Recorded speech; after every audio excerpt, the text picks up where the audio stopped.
धन्यवाद अध्यक्ष जी। ओके। अध्यक्ष जी, मैं अपनी बात को शुरू करने से पहले, क्योंकि राजकुमार भी इस बात को कह रहे थे, ये 2 अप्रैल का दिन विशेष है सर। मैं जेल में था सहारनपुर, 2 अप्रैल 2018 को आंदोलन हुआ, 13 नौजवानों ने शहीदगी दी सर।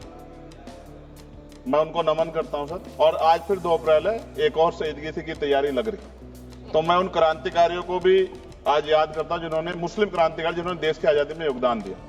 सर, अंदाजे जमाना कहता है कि मौजे हवा रुख बदलेंगी, अंगारों से गुलशन फूटेगा, शबनम से सरारे निकलेंगी।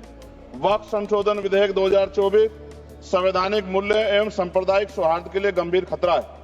वक्फ संशोधन विधेयक 2024 संवैधानिक अधिकारों, विधिक सिद्धांतों और धार्मिक स्वतंत्रता पर गंभीर आघात है। विधेयक वक्फ प्रबंधन को कुशल और प्रभावी बनाने का दावा करता है, लेकिन इसके 44 संशोधन इन वादों को पूरा करने में असफल है। हमारा मानना है कि इस संशोधन से स्पष्टता, साक्ष्य और मूल कारण विश्लेषण का अभाव होगा।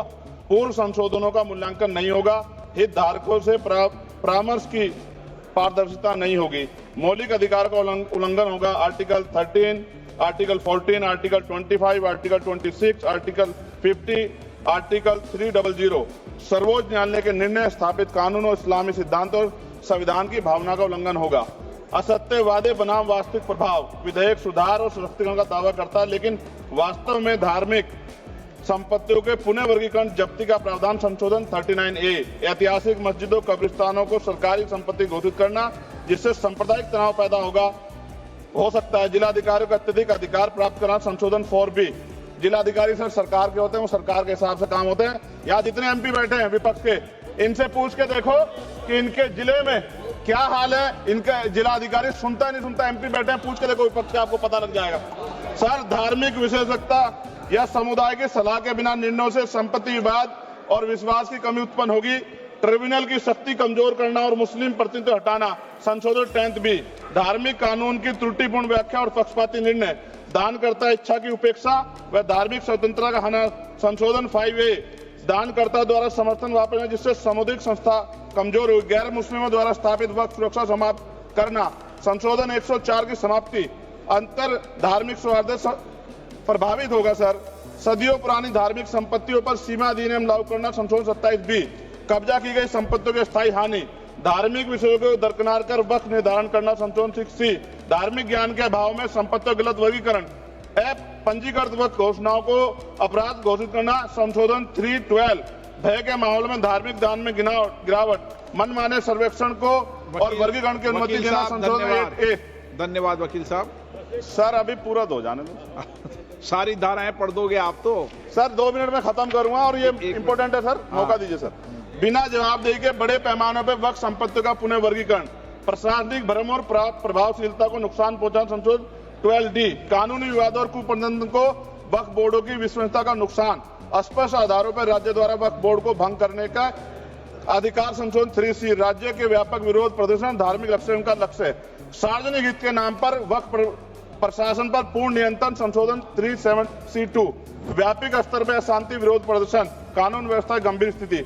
सर, सरकार के उद्देश्य से नजर आता है मुस्लिम समुदाय के योगदानों पर नियंत्रण स्थापित करना, मुसलमानों को उनकी वक्फ संपत्ति वंचित करना, वक्फ स्थापित करने का अधिकार प्रतिबंध लगाना, वाकिफ और मुतवल्ली की इस्लामी परिवर्तन करना। इस विधेयक को वर्तमान रूप से स्वीकार करें और समावेशी परामर्श, कानून स्पष्टता, संवैधानिक धार्मिक सुरक्षा सुनिश्चित करें। सर, ये तो बिल पे था सर, क्योंकि आप कहते हैं बिल पे बोलना चाहिए 2 दिन नहीं, लेकिन सर मैं सुबह से सुन रहा हूं सर 2-3 चीजें बोलूंगा सर। जो विद्वान सरकार मुसलमानों कितनी हितैषी है सर, कुछ कह रहे हैं?